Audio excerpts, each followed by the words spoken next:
নমস্কার।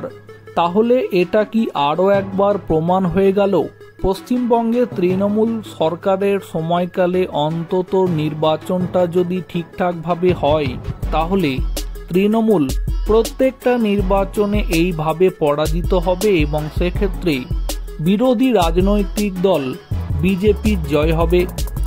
কারণ এবার যে এলাকার কথা বলবো তা হচ্ছে দক্ষিণ দিনাজপুর জেলার ইটাহার বিধানসভা আসন।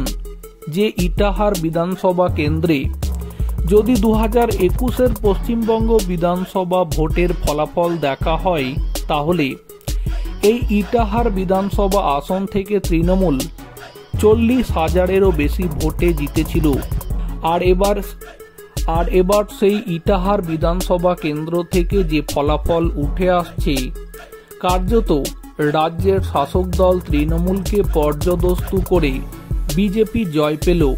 ইটাহার ব্লকের 6ঘড়া অঞ্চলের সমবায় সমিতির নির্বাচনে, যে নির্বাচনের ফলাফলে দেখতে পাওয়া যাচ্ছে যেখানে মোট আসন ছিল 12টি, সেখানে রাজ্যের শাসক দল কেবলমাত্র 3টি আসন পেয়েছে। অন্যদিকে পশ্চিমবঙ্গের এই মুহূর্তের প্রধান বিরোধী রাজনৈতিক দল বিজেপি 9টি আসন জয়লাভ করেছে।